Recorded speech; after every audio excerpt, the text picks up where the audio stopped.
What is going on, everybody? Welcome back to the Big Blue in the Bronx podcast. Be sure to hit that like button, comment, and subscribe. Turn on post notifications so you know when a live stream pops or drops. Appreciate you coming back. I had an awesome trip in Miami, in Hollywood, Florida. Obviously, meeting up with Nate Talks Football, Rob Nerding Out Sports, and obviously hanging out with the whole entire crew while we were down there. But it's always good to be back in my normal recording space with my normal camera, my normal microphone, all these other different things. But we got playoff football to talk about in terms of this game, in terms of this episode. Would love if you guys shared this out as well. I don't know if I mentioned that at the beginning, but I'm going to say it again. And this is the first playoff episode playoff game we'll be talking about, in this podcast's history. So definitely looking forward to it. Hope you guys join me along the way. Just going to run through lots of similar segments. Pretty much are all the same for this episode as we usually do for the preview pods. And guess what? We have Tyler Forness coming back from the Vikings wire. I was going to try to get another Vikings fan or another Vikings blogger's perspective, but didn't get any answers. Went DM Tyler. He said he was good with it. So we'll be having him on again in the second half of the show. But first thoughts heading into this game, a lot of people didn't believe that we would be here right now. A lot of people, including myself at the beginning of the season, didn't believe that we would be a playoff team. And, it looked a little sketchy down the stretch, obviously with that Philly game and a lot of people being pessimistic and optimistic going into that Washington game the second time around. And then we win. And then we just needed one more to clinch. And we could have done it against the Vikings the first time, but we shot ourselves in the foot multiple times. And then we did it against the Colts when I was there. And that basically locked us up at the 6th seed. And I'm going to be honest with you guys. In week 17, I was rooting for the Packers because I wanted to play the Vikings again. And once that scenario popped into everybody's head, I think everybody started rooting for Green Bay in week 17 and the Niners in week 18 because, well, we would have less optimism if we were to go out there and play the Niners this weekend. But you're playing the Vikings, you play a team that you played before, and they're not on the Niners level. They're a very good team, and they're beatable. We've seen what they are about before, and it's not like it was 2 months ago. It's not like it was at the first half of the season and they've done some different things. No, this was, 3 weeks ago? This was around Christmas time.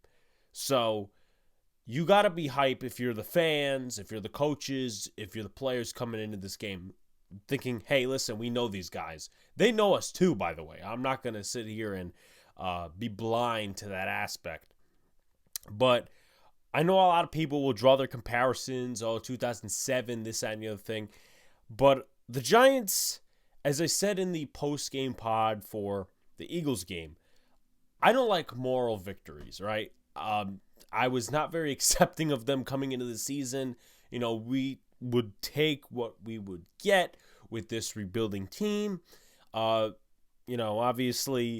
the Eagles game was a total blowout the first time. The second time was one of the rare times I'll be okay with a moral victory because we played our third string guys or second string guys that are not even getting real reps. I mean, the only starters you could probably make the case for in terms of, who was playing in that game.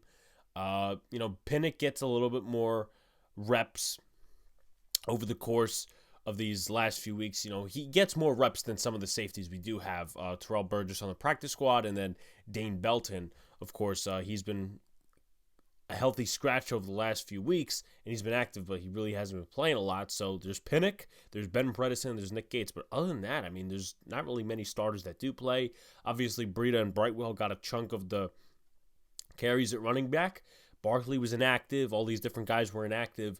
And to go into Philly and play your third stringers and to expect to be blown out, and then you totally are in the game in the fourth quarter, I mean, it was just insane. Once again, that's a moral victory I rarely take, but listen, you got to be hype if you're a Giants fan. You got to be hype if you're a Giants player or coach. Now, obviously, coaches don't see moral victories, and that's fine because they're coaching for their jobs one way or another. But with that being said, to put your third string guys, second string guys, and play competitive against the one seed in the NFC, that has to have some sort of momentum in a positive light shifting into the playoffs. And it's not like we have this bye week where some of it fades off. And since we'll cross this into the injury report, guess what? We have no injury report. I think it's for the first time since the dinosaurs have walked the earth, the Giants do not have a single player injured. Now, obviously, IR is a different story, all these different guys. But in terms of Xavier McKinney, he's playing. Leonard Williams, he's playing. Now, it's a stinger injury. It's something that obviously he will need to rest in the offseason. But he's playing through it right now like a team champ, and he really doesn't want to miss his first opportunity at playing in the playoffs. Obviously, Dexter Lawrence is going to play. There's really no injury issues with him. Azeez Ojulari obviously had the ankle injury. He's going to play, so that's going to be big for us. And I'm not even mentioning the main one, Adoree Jackson. First time in a few weeks he'll be playing, about 2 months almost, about a month and a half.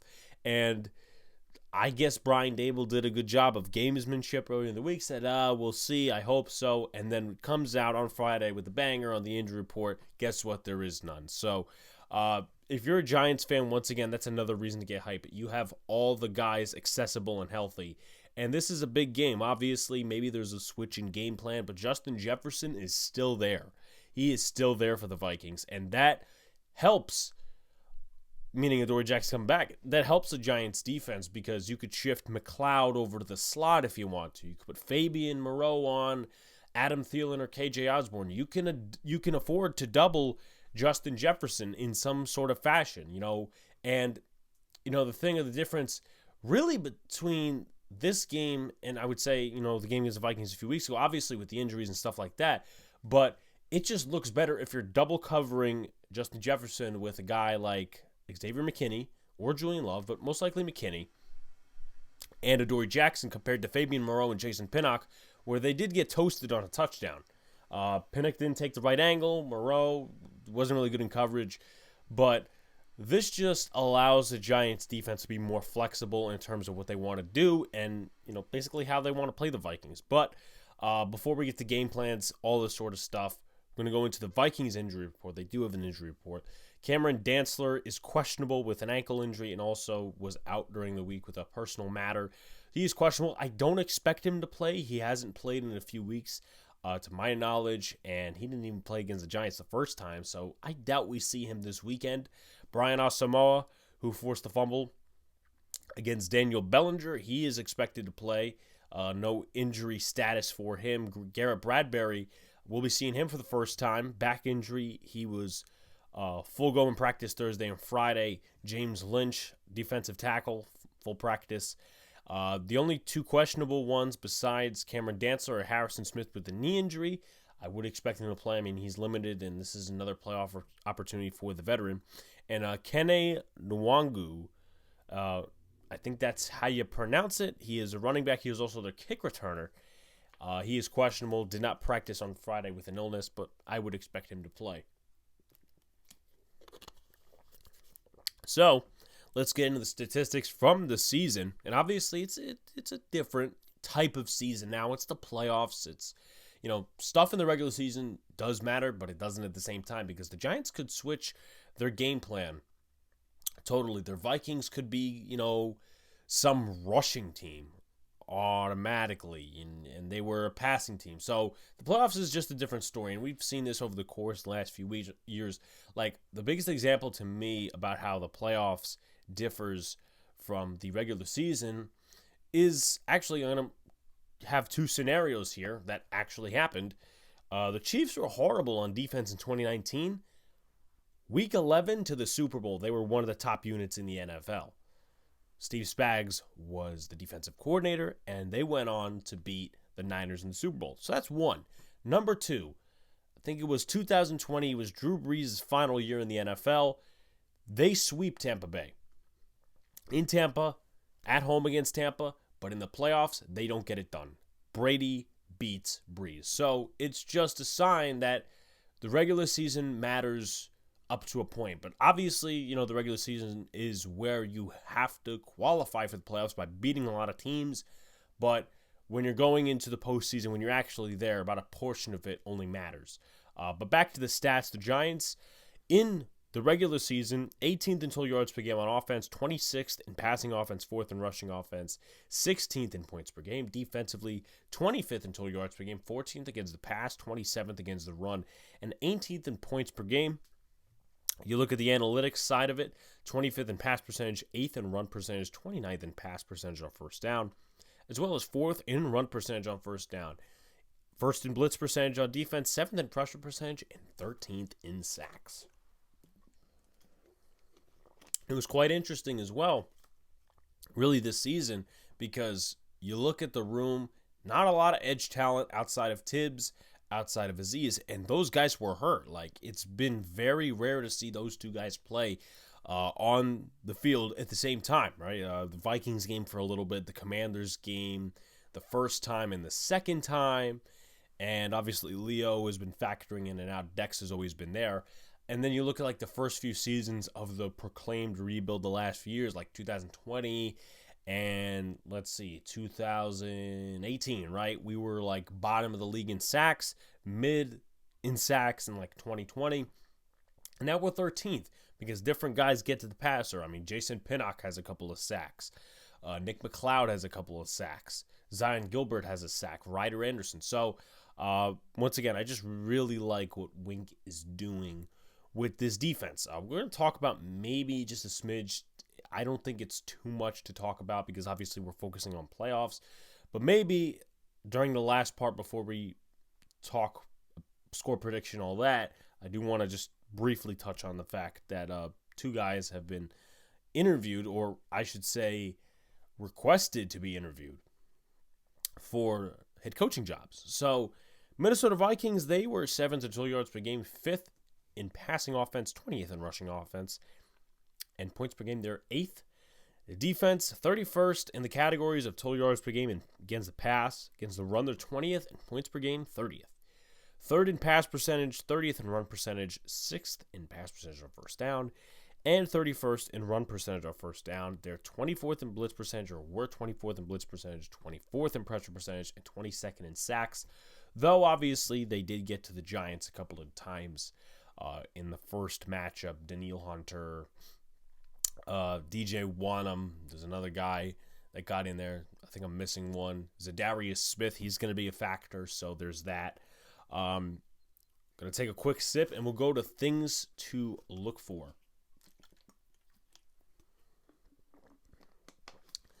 Opposite of the game plan in Week 16, this can really go for both sides.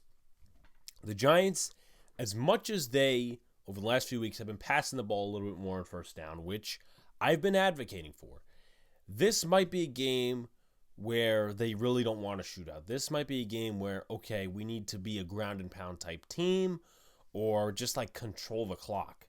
And it's playoffs, so it's crunch time. It's not like you have, another few regular season games to get to the dance. It's elimination time. So the Giants might be a little bit more conservative in some areas, and they might be aggressive in some areas. Obviously, fourth down, you may or may not take as many chances as you would, depending if you're losing, you're up, or you're tied. But Saquon Barkley, he's been rested for 1.5 weeks because he obviously was out in the second half against the Colts because it was a blowout.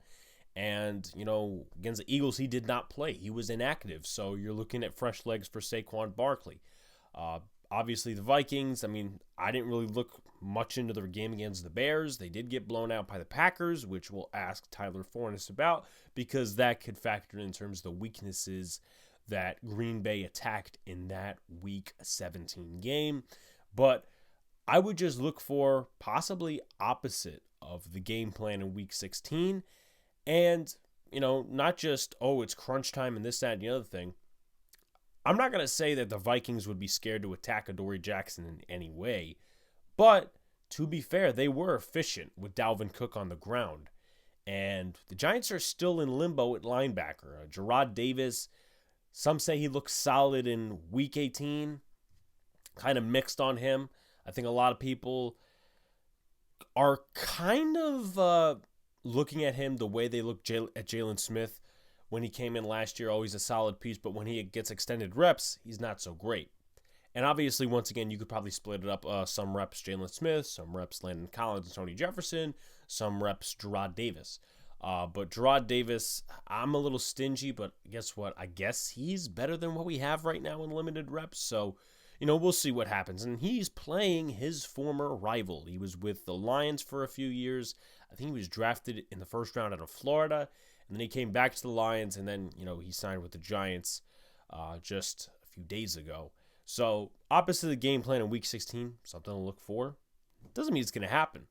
And relying on the front four rather than blitz. The Giants got burned a couple of times blitzing-wise against the Vikings. They did get there a couple of times. Landon Collins, Jalen Smith, Dexter Lawrence, Azeez Ojulari. So they got some good quarterback hits and really forced some nice pressure on Kirk Cousins.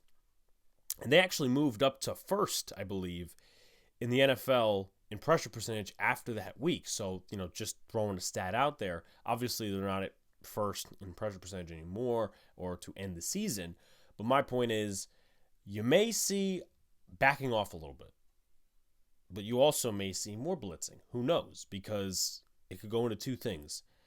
You may want to just rely on your front four. And Wink is Wink. Obviously, he's not Spags. Everybody's in their own category in terms of defensive coordinators.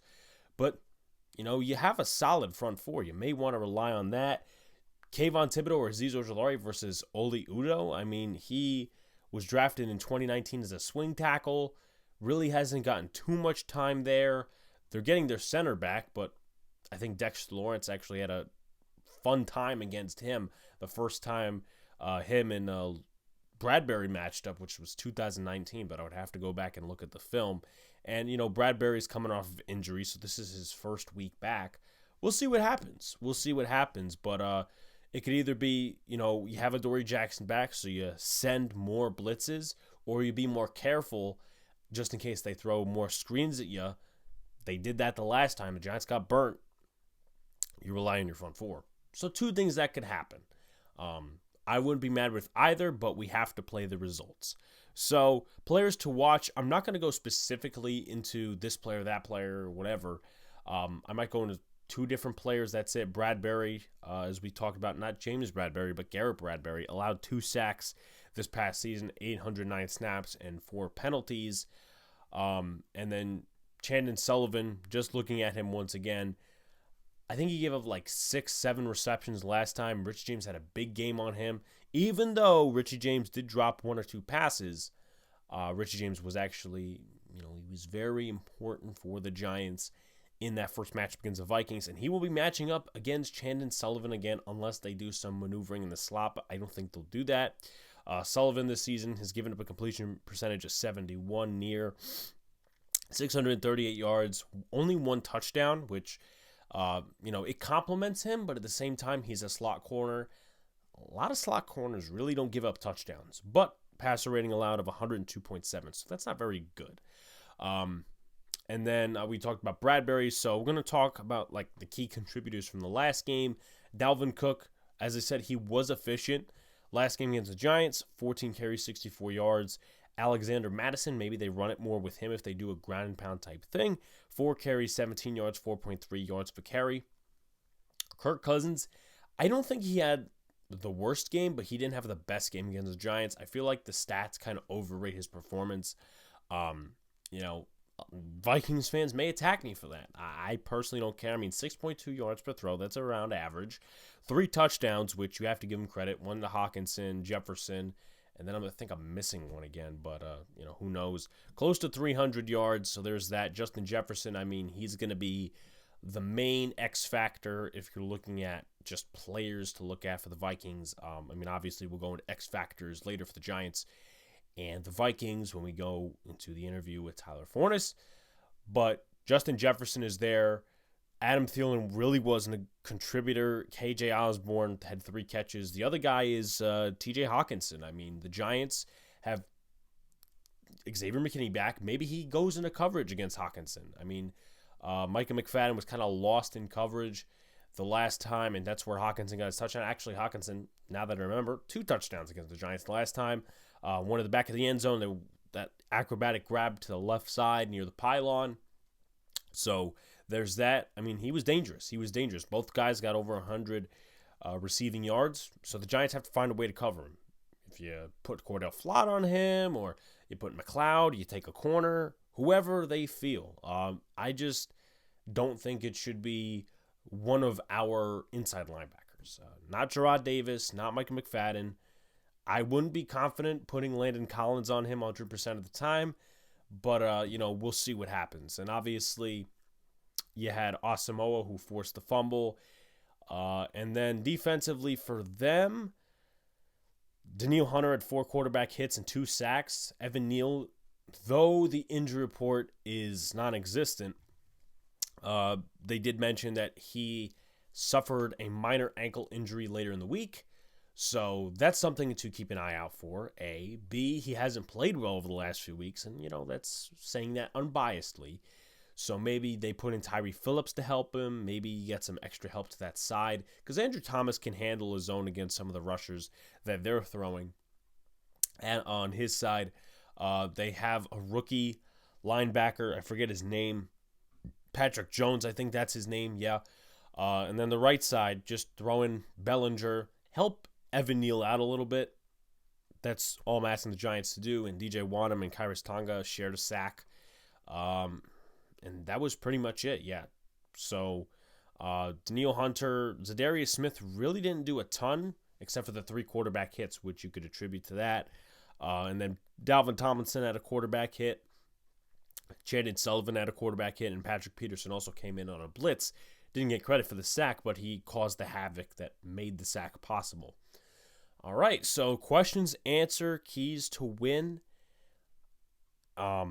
And then we'll go into a little bit of that coaching stuff and then a prediction at the end, and we'll move towards the discussion. So questions, answer, do the Giants go ground and pound or shootout mode? So personally, me, do I have a game plan in terms of, like, if I was in the coaching position, what would I do? No, I don't, because I think either could work out, and I'm more of a pass on first down guy, but they could recognize that, and they could do a lot of different things, disguise coverage, so DJ throws a pick again. But I think, to be fair, now obviously this may not even happen, but I think whoever gets the ball first is going to set the tone. The Giants are more of a run team. I could see either Minnesota doing run or pass. Let's just say the Giants run the ball, but they're not necessarily efficient, let's just say on the first drive. They could either run the ball with Dalvin Cook, knowing our run defense is cooked, or they could pass the ball and say, let's try to blow these guys out of the water and then ride in the second half, with a good lead, and then drain them with the running game. So, there's that. And the Giants, once again, they could set the tone. Minnesota may set the tone as well. I think if they go out and pass on the first drive, kind of like they did the last time, I think the Giants will stick to that approach. It's really the one they've stuck to the last few weeks. And then, if they run, I think the Giants will run. So it's going to be a chain reaction type of thing. Do the Giants double Justin Jefferson? If so, with who? I think it's going to be a Dorian McKinney or a Dorian Love. I don't think Pinnock is going to get as many reps as we've seen. Obviously, it's great to have the healthy defense back. But I think it's going to be a Dory, and I think it's going to be McKinney, which will be a good thing, because if Justin Jefferson beats a Dory could catch up, or McKinney could go over to the sideline and get a pick, because I know we really haven't seen that too much from McKinney. I know he's been injured, but I don't think he has an interception on the year, and the Giants have the least amount of interceptions, or at least had the least amount of interceptions in 2022 in terms of the regular season. Can the Giants protect Jones? That's going to be prudent. That's going to be very important. Obviously, the interior, we'll see what type of game we get out of them. Brian Dable was really non-committal about rotating left guard again. I personally think it should be Bredesen next to Feliciano. Not that I think Feliciano is God tier, but, just the chemistry is more there between Bredesen and Feliciano rather than Gates and Feliciano. Once again, not shoving Gates off the page, But also, maybe you could use Gates as an extra tackle to help out Evan Neal on the other side. I think that's going to be important. I'm more worried about Evan Neal than I am about the interior, my personal opinion. Does Neal's injury bother him at all? I think it bothers him a little bit. And once again, last few weeks, he really hasn't been great. But, we'll see what happens. We'll see what happens. Hopefully it doesn't affect him. Hopefully they improved on some stuff this week. How many sacks do the New York Giants get?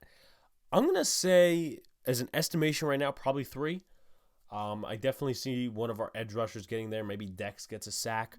Obviously, these guys are pumped to be playing in the playoffs. I say about 3 sacks, maybe more, maybe less. We'll see what happens. Are there many blitzes or just straight up 4-man rush? I think that's going to be one of the biggest questions on defense, besides double covering, Justin Jefferson or covering TJ Hawkinson. Is the game plan going to be more blitzes, or is it just going to be straight up 4-man rush? Corners, you have to cover your guys. It could be zone, but the positives and negatives of that are Kirk Cousins really doesn't do great against zone. I mean, the Giants really ran zone last time, and obviously it wasn't a great result for the Giants. But if you run man, the Giants are probably likely to have more success, but Kirk Cousins is quote-unquote better against man coverage. So there's that. Keys to win. Number 1, stop the run for me. If they come out running on the first drive, and I feel like the game plan, once again, for some reason, is just going to flip-flop. Maybe flip-flop's not the right word, but I think it's just going to turn over. It's going to flip to the other side. I think it's going to be a ground and pound type game because of the playoffs. Now, obviously, you would want to use Justin Jefferson in your weapons, and if they do that, the Giants will do the same thing. And in that case, number 2, pressure Kirk Cousins. Garrett Bradbury's back from injury, and they have a right tackle who's basically their swing tackle. Tibbs, Aziz, Dex, Leo, guys, get there. Get there so we don't have to send too many blitzes and we can cover on the back end. They help each other, the secondary and the edge rush, the front 7. If you pressure him, you save the secondary some time, and then if you cover in the secondary, it gives the edge a ton of time to get there, and the interior, of course. Number 3, make most of the offensive opportunities. That's what they're going to have to do, whether it's pass, run. It seems pretty basic, but the Giants, in ways, did not do that the last time, though they put up a heck of an amount of points. The margin of error, in my opinion, was big for that game. It was a lot of people say, "Oh, it's small with this Giants offense." Sometimes it's self-imposed that you make it small. That was pretty much the first half of the year. You were still in the game despite a Bellinger fumble, a Jones pick. You were still in the game, but not turning it over and making the most of those offensive opportunities, it really makes the margin of error bigger. And obviously, you give yourself a lead. You can afford to make mistakes, not that you want to. And then honorable mention, turnovers. The Giants almost had 3 interceptions last time. Could have had 3 interceptions, and it didn't happen. Nick McLeod dropped one along the sideline on the first drive while covering Adam Thielen. Number 2 was when Fabian Moreau had the pick before halftime, but was called back due to holding. And number 3 was Cordell Flott when the ball hit the ground. Kirk Cousins is going to make some stupid throws this game if you put him under pressure. Get the ball and put the Giants' offense on the field once again. I'm looking for at least one turnover, whether it's a fumble, this, that, and the other thing. Put the ball in your offense's hands as much as possible. But real quickly, I just want to talk about this thing with the head coaching opportunities and stuff like that. I really don't touch on that. I don't really want to touch on that, but I just, throw my thoughts out there for 2 seconds. My whole thing is obviously Wink Martindale. Seems like the Cardinals are interested there, and I think the Broncos and the Panthers are interested in Mike Kafka. I'm not going to split hairs and say, I want this guy back and this guy could leave. I'm not going to say who I'd rather have back because both are very important for this Giants team. Wink, because he's a leader on defense. He's been around the game a while. Personally, I don't think he's going to take a job. Now, obviously, things have happened. Vic Fangio took a job with the Broncos, and he is an older guy. was there for 3 years, got fired. So there's that, and that was unexpected to some. But the Bears also had a really good year on defense. On the other hand, you got Mike Kafka, right? The offense wasn't really that good this year, about average at best. But the development of Daniel Jones and all these different things on offense, and also the rushing game, that was pretty good as well. Saquon Barkley back to 1,300 yards, rushed for a career high. Broncos, different teams like the Panthers, they'll look at that and say, hey, you did that. We want to call you in for a interview for the head coaching job. Personally, once again, just to flatline this and to really cut the strings on this argument, I don't think either of those guys are going anywhere. Obviously, we looked at 2020, after that season, Patrick Graham came back, whatever. But with a playoff run and just the development of these guys, those two coaches, those two guys right there, they know that there is something being built here. And it's only going to get better. There are going to be growing pains, but it's only going to get better. And the job isn't finished here, as Brian Dable said to the guys before the Jaguars game. But real quickly, call me a homer if you want. I have the Giants winning this game 24-20. They go back despite some loud noise and some great offense by the Vikings. I think the Giants are going to win 24-20 and advance to the next round. Scenario-wise, if the 49ers win and we win, we play the Eagles. And then if the Seahawks win and we win, we would play the winner of Dallas and Tampa Bay. So if the Giants win on Sunday, great, obviously. And I may or may not be pissed off.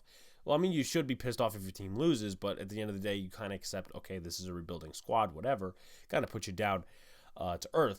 But, I mean, root for who you guys want to win in some scenarios. Like, before I figured out the real scenarios, I was like, okay, let's go Seahawks. But you can still root for the Seahawks because Dallas and Tampa Bay look a little bit easier right now. And obviously nothing is an easy win, but they look a little easier right now than a team like, let's say, the Eagles, right?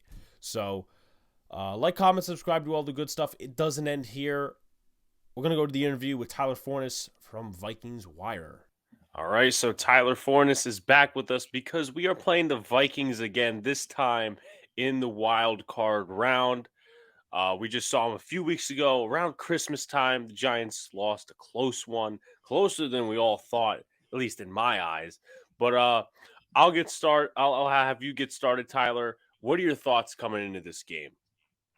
One thing that really intrigues me about this game is how injuries are going to play a factor in a different way. Both teams are coming into this game much healthier than they were the last one, but the biggest missing piece is going to be Vikings right tackle Brian O'Neill. And we saw how the Vikings compensated for missing Christian Darrisaw against the New England Patriots. They used a lot of 12 personnel, a lot of chips, a lot of double teams to help Blake Brandel, who's likely going to start on that right side on Sunday. So I'm intrigued how that's going to work. But the Giants, Adoree Jackson is likely going to play. You have a healthy Leonard Williams. It's going to be a healthier Giants team, and I think it's going to make for a more intriguing matchup. Yeah, definitely. It's like since the dinosaurs walked the earth that the Giants have had a clear injury report. But you did mention Brian O'Neill being out. You guys are getting Garrett Bradbury back. Just some questions mixed in with those different topics. How has the O-line played since you guys lost O'Neill? Obviously, you mentioned that Blake Brendel is the right tackle, and obviously, yeah. How did your O-line play when you lost O'Neill, and what do you expect from Bradbury this game? So let's start with Bradbury. And ever since he left, it's been a disaster in the middle. And if you follow Vikings football at all, Garrett Bradbury has struggled, especially with bull rushes in the interior. So you think guys like Leonard Williams and Dexter Lawrence just eat his lunch. He has figured out how to play them much better this year.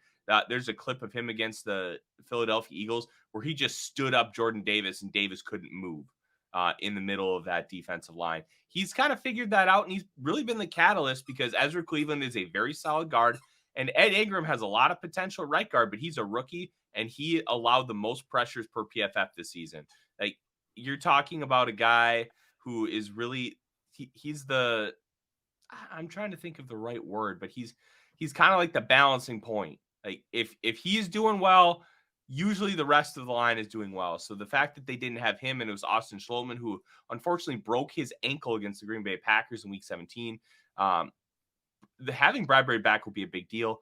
Not having O'Neal is going to change how the Vikings offensive line plays, because what they were able to do with Darisaw and O'Neal is, hey, you guys, we're just going to put you on an island. You just go one-on-one and you're just going to have to beat your guy. That works when you have O'Neal and Darisaw. It's not going to work when you have a backup like either Brandel or Udo. Both of whom are capable players, but they're not guys you want as a full-time starter. So they are your quasi swing tackles. And it's going to be interesting to see how they adjust, because when Brandel started on Thanksgiving night against Patriots, he only allowed one pressure. And that one pressure was a Josh Uche sack. And Uche had a really, really good end of the year. I think he ended up with like 14 sacks on the season. So you're talking about a very good football player, but they were chipping, they were double teaming, they were sliding protections over to help Brandel. And I would expect the same thing to happen here against the Giants. Yeah, definitely. And going to be flip flopping between game plan and obviously some personnel stuff. Last game was a passing attack shootout. Mhm. Personally, I'm expecting more of a grounded pound for some reason. Do you think the game tone will deviate itself from the last time, or do you think it will be shootout esque like last time again? I I don't necessarily think it's going to be a heavier run game. And one of the reasons is because of how the Giants attacked the Vikings. A lot of it was quick game.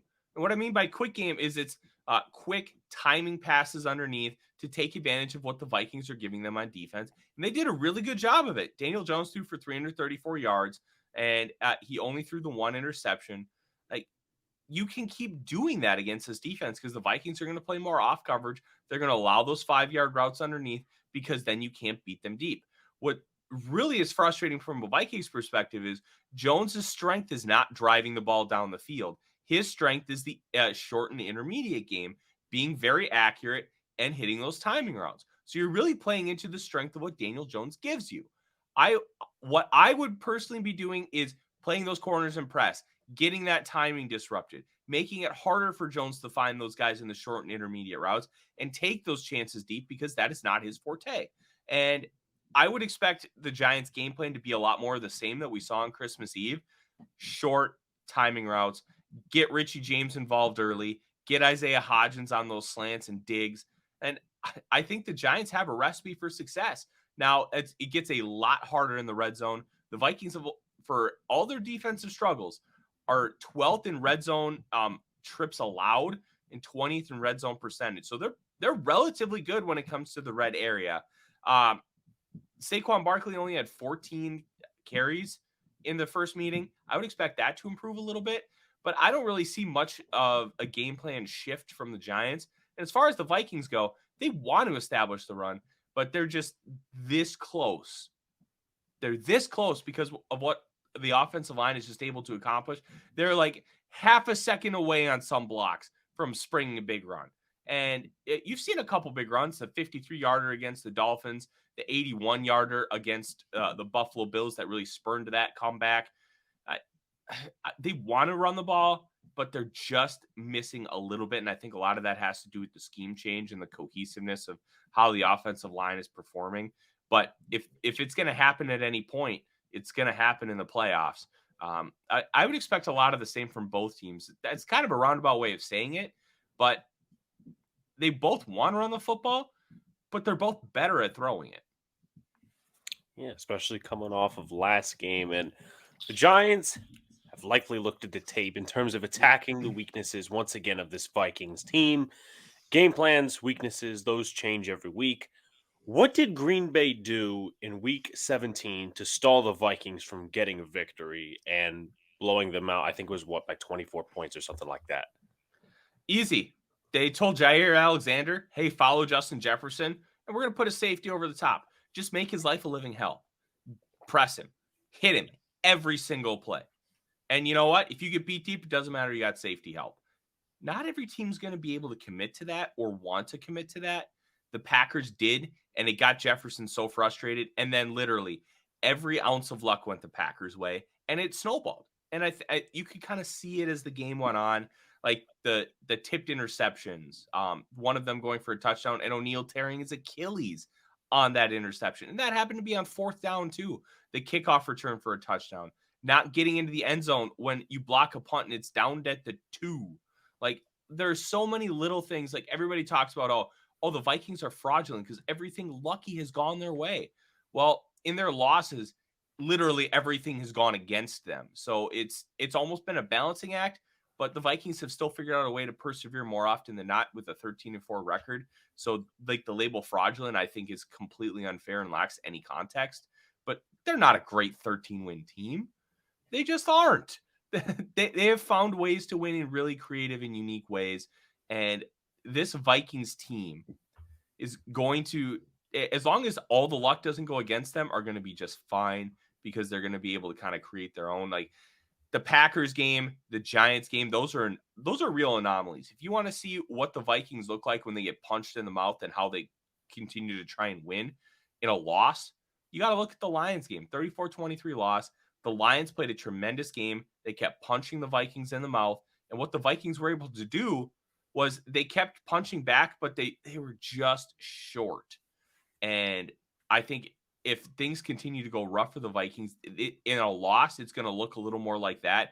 Because I don't know if I've told you this, but when the Vikings were hiring their head coach, I was begging and pleading for Brian Daboll. I love what Daboll is as a coach, as a leader, and he's showing that with this Giants team, and I think he should win Coach of the Year. But all of that's to say, I'm not necessarily worried about the anomalies of games like against the Green Bay Packers. I'm focused more on, hey, they got punched in the mouth. Why did this happen? How did they respond without kind of those extreme outliers, which is what I think that was. Now, you can kind of take the Colts game as an extreme outlier too. But what the Colts game showed is they have this belief in themselves, and they are able to capitalize on, hey, we can do this. Patrick Peterson said in the locker room, hey, offense, we'll get stops. All we need is 5 touchdowns. No big deal. That was their John Candy moment. And I think what you can't quantify on paper and with a formula, which I love analytics, but some things, when you talk about the chemistry in a locker room and you talk about a belief in oneself, you can't quantify that. And I think that's one thing that the Vikings really have, is they have a belief in themselves and a belief that they're going to go out and win no matter the situation. 17-point comeback against the Bills and a 33-point comeback against the Colts really epitomizes that. And obviously you have the Packers game, but there were so many things that went wrong in that game. It's really hard to necessarily blame any one thing. It happened. It sucks, but overall, this Vikings team, I think, is going to come in ready to play, and whatever gets thrown at them, they'll be able to handle. Moving on, you talked a little bit about what the Packers did to stonewall Justin Jefferson from a big day. Obviously, the Giants don't have that corner talent. They don't have a Jair Alexander. They have a Dory Jackson. But that's not the same. Do you believe press coverage for the Giants, speaking from a Vikings perspective, rather than zone, could be in the Giants' favor despite Kirk Cousins' success versus man? You better frustrate the hell out of Justin Jefferson and be willing to double him all game long. And the Giants showed shades of that late in the game. That fourth quarter touchdown by Jefferson, there was the inside out bracket coverage. Jefferson, with his nuance and crafty route running ability, beat it, and Kirk Cousins had a perfect throw. Sometimes you just can't stop greatness, but sometimes you can. And the Packers showed that. If you go back to week 3 against the Detroit Lions, they sold out to stop Justin Jefferson. They put all their resources into stopping him and say, hey, if we're going to lose this game, it's going to be everybody else and not Jefferson. Well, the rest of the team stepped up, and I think that's going to be a really important factor. If Wink Martindale decides, hey, I'm stopping Jefferson no matter what. TJ Hawkinson obviously had a great game, 13 for 109 yards, I think, and 2 touchdowns against the Giants. And then KJ Osborne has really come on the last few weeks. He is third in the NFL, I think, with 30 catches and 378 yards over the last 4 games. Like, if you want to stop this Vikings team, stopping Jefferson's the easiest way to do it. But it's not that simple, because if you just decide to put 2 guys on, all the other receivers need to do is win one-on-one matchups, and that can be a recipe for disaster, especially considering how Wink Martindale loves to blitz. He's one of the heaviest blitzers in the league. So it's going to be a chess match because Wink's going to have some new things, but the Vikings are rumored to be wanting to do 13 personnel, which is going to be 3 tight ends, 1 running back, 1 receiver. And they have the tight ends to do it and still be able to attack down the field. So it could create some interesting matchups with tight ends against linebackers.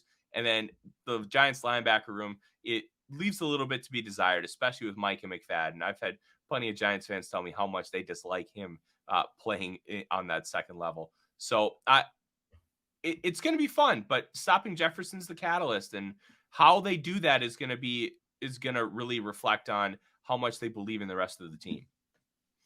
Yeah, I mean, you were speaking about the tight ends for just a quick second. I mean, TJ Hawkinson dominated against us last game. 2 touchdowns, had the acrobatic catch, over 100 yards. So I think it's going to take either a safety like Xavier McKinney or a corner to be on him and try to stonewall him. Giants won't do that because their history against tight ends. I find that interesting that some Giants fans are saying that about McFadden, because I think the bigger issue is Jalen Smith, how he fails to disengage blocks, while McFadden, you could argue, he's a rookie and, he's not really necessarily a run stopping linebacker. He's kind of more of a coverage type of guy. But um coming from last game a little bit also as well, what should the Vikings utilize more that they didn't do against the Giants the first time? Screen passes. They have figured out a way to make the screens work. And one of the things with the Wink Martindale defense, it's incredibly aggressive. You got 2 great pass rushers, Kayvon Thibodeau and Azeez Ojulari. What are their games? They want to get up the field. Coax them up the field. Let them come up the field. Hit a screen right behind them. And what that can do is it causes defenders to stop reacting and start thinking. And once you get a defender to think, it's game over. Now, if you hit a couple really successful screens early in the game, that can shift a lot of different things with how Martindale wants to run his defense. And because of that, you can then take advantage in other areas. So I think establishing screens is going to be incredibly important for the Vikings.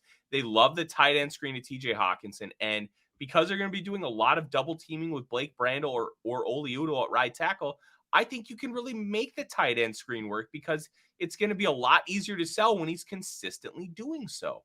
So establishing the screens and taking advantage of the aggressiveness of the Giants defense, I think is going to be a really, really big factor for this Vikings offense.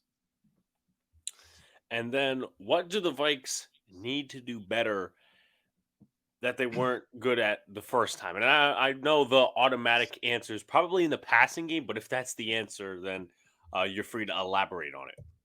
Absolutely. Well, because of that, I'll give you 2. The first one, press these receivers. Look, the Giants obviously did not necessarily want to go into the season with this Isaiah Hodgins and Richie James as their top 2 options at this point in the year, but that's kind of the hand they were dealt, and they've done a brilliant job of making that work. I commend Brian Daboll, one of the reasons he's my coach of the year. But because you have subpar receivers and guys that you wouldn't want to have as your 1 and 2, you have to attack them. You can't let them come to you. You have to take it to them. And if you get Duke Shelley and Patrick Peterson, who are good in press coverage, let them hit these guys at the line of scrimmage. They have the ability and talent to bail out after a bump and run. Let them do that. And that's going to knock them off their game. It's going to make things a little slower for Daniel Jones because that time is going to be disrupted. And all of that can factor in because Darius Smith is now healthy. He was dealing with the knee thing for the past 8 weeks. He is now 100%. And then Danielle Hunter, who has been on a tear. He got a sack against Daniel Jones, I think the 2nd or 3rd play of the game on Christmas Eve. He is back to what his old form was. You have those 2 guys being able to get after the passer. Former Giant Dalvin Tomlinson's been great as well. You have to be able to press these guys. And the second thing is you have to be able to stop the interior of that Jets defense. 6 total tackles behind the line of scrimmage, 4 of them sacks in the first meeting. You have to stop Leonard Williams and Dexter Lawrence. If you can do that, you're going to feel a lot more comfortable with what you have on the outside against Thibodeau and Azeez Ojulari. But it's that interior that can really destroy and disrupt because of what Kirk Cousins is. He's not the most mobile guy. He's not going to be able to run around and quote unquote scramble to be able to try and extend plays. He can do a little bit of it. It is far from his forte. And the easiest thing to do is just to get pressure up the middle. You slow down Lawrence and Williams, and the game becomes much, much more winnable. Right. And before we get into X factors, kind of like we did the last time, I need to get your thoughts on this because we are in playoff time and something's changed this year. What are your thoughts on the overtime rule about, both teams get possession?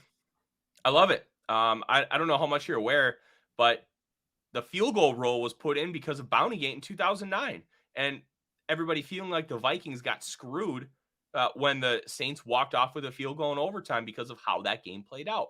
So the next season they instituted that field goal rule, and then they added on to it because they felt the Bills should have been able to respond in last year's NFC divisional round because of how incredible that game was. I think it's great. I think in overtime both teams should have a chance to answer and have that one possession. Plus, it's the playoffs. Look, if you want to do regular sudden death in the regular season, I don't care. It's the regular season. But this is the playoffs. Both teams should have an opportunity. And if you are in a tie situation going into overtime, it shouldn't just be, oh, I kicked a field goal like 2 minutes in, and then that's the game. It should be a little bit more than that. So I like it. I think it's going to be really good for the sport. And last year we had arguably the best playoffs in NFL history. So that's only going to help extrapolate on top of that. And if that ends up happening in this game, I'll be honest, I think it's going to go in the Giants' favor because one thing the Vikings have been able to do is really they've been able to win early in overtime, or they've been able to win at the end of regulation. The longer the game goes, I fear that some of that luck is going to start to wear out for the Vikings. Going into X factors, as I mentioned, 2 X factors for the Vikings on Sunday, 1 on offense and 1 on defense. Starting right tackle is going to be the X factor on offense. They have to play well. And if it's Blake Brandel, who is coming off a torn MCL, they activated his practice window on Wednesday, but they expect him to suit up. And we'll find out if they activate him from injured reserve here later this afternoon. But if he is the guy, he has played well in his relief appearances, but albeit that was on the right side. Brando's the guy you can beat with speed. You're not going to beat him with technique. And if he gets his hands on you in good position, you're done. But speed is going to be the easiest way to take advantage of him. And if you start getting around the edge, then that opens up counter moves. If he's able to play competent football and not get destroyed, that's going to be a massive win for the Minnesota Vikings and something that they absolutely desperately need. And for the Vikings, I'm going to make it Danielle Hunter. We know Evan Neal suffered that ankle injury in practice on Thursday. He is expected to play. But one thing with Evan Neal, he has all the talent in the world, and I think he's going to be a really, really good tackle down the line. You can beat him, and you can beat him with power because he's had balance issues stemming all the way from Alabama, and you can beat him with counter moves, and that is Danielle Hunter's specialty, either the speed to power or beating you with an inside counter move. And if Hunter can get a couple sacks, I think that can really change the outcome of this game. But you also have Daniel Jones, who's really, really elusive for being such a large individual. I'm always impressed with how elusive Daniel Jones is in the pocket and getting away from the pass rush and making something happen, either with his legs or with his arm down the field. Hunter needs to be a little more careful when he's brushing the passer. They need to pretend like it's Aaron Rodgers. And what I mean by that, whenever they rush Aaron Rodgers, they always rush with contain in mind. They're always trying to force him down and not force him out. And I think they need to do the same thing with Daniel Jones. Funnel him to the inside, let Harrison Phillips and Dalvin Tomlinson eat him up, and prevent him from getting outside and making plays. Yeah, definitely. With the Evan Neal thing, I agree with you. The thing with Evan Neal, besides the injury, is he's not taking his third step in his aggressive pass sets, which allows rushers to get by him much easier. But game planning wise, if you're a Vikings coach or whatever, or you're a fan, 2 X factors for the Giants you're game planning against on Sunday. Saquon Barkley, you got to get him involved. 14 carries for 84 yards, and he had that 22-yard touchdown that ended up tying the game in the fourth quarter. You have to get him involved. You have to get him involved early and often, and you have to not be afraid to get him involved in the passing game. Get him in the slot. Let him have some fun. Run some option and choice routes. Just get him the football. He is your best player on offense. Utilize that. Don't don't get away from it. Because if you have a guy like Saquon Barkley, you have to feature him. You have to find a way to get him the football. It doesn't have to be a traditional running game. Get him the ball in space. Let him work. And I think that's one thing that they could have done a lot more on Christmas Eve. And they, for whatever reason, I think a lot of it just had to do with game flow and game script. They didn't do that. I think they need to establish him early and often in this game and just let him do things with the football and be the special player he is. On defense, I'm going to give it to Adoree Jackson. He may not be traveling 1v1 against Justin Jefferson. He's going to draw a lot of those matchups. And you said he's not Jair Alexander, but Adoree Jackson makes an average of $13 million a year. He's a good cornerback. He doesn't have to be great against Jefferson, be good enough. And something we talk about with offensive line, lose slowly. Make Jefferson beat you on 5-yard routes. Don't let him get over the top. Make him beat you underneath. Death by paper cuts. If Adoree Jackson can do that, you are looking at a path to success for the Giants defense. Yeah, definitely. And one thing, obviously, last time you mentioned that they could have taken advantage of the Giants with more screens. Something that intrigued me the last time against the Vikings, also against the Commanders as well, is that they had those little short routes coming out of the backfield for Barkley. Do we see that more? Do we see that less? This game is going to be interesting. But Tyler, where can people find you in your work? Absolutely. You can find me on Twitter at the Real Forno. College football season is done, but I am the against the spread expert for a website called Fantasy Points. If you want to go check out, there's a couple of my ATS articles that are free, and then it's $50 a year. It helps us out a lot if you check it out, so I would greatly appreciate that. Along with that, I'm the managing editor of the Vikings Wire for USA Today. We released a ton of preview content, including speaking with Dan Benton, who is the managing editor of Giants Wire, trying to get a better sense of who the Giants are and how the Vikings can exploit certain weaknesses and how they're going to try to exploit us. We've got some bold predictions. We've got quick game preview and score previews. We've got all the latest Vikings news, including injury reports. We don't just do news aggregation. We do a lot of free form thought too. We've got a really good article from our newest writer, Kevin Fiedler, breaking down the Vikings running back position and what traits are needed to succeed. We're also in draft mode as well, just because it's January. You got to kind of get a head start on it. So we're kind of a one-stop shop for everything Vikings. And then if you love the NFL draft, we got that too. Yeah, definitely. So once again, I thank Tyler for coming on, and we'll see what happens on Sunday between the Giants and the Vikings. One team will move on, and one team will go home. But like, comment, subscribe, do all the good stuff. Appreciate y'all coming out. Check out the hype video that's coming out later today, and we'll see you next time.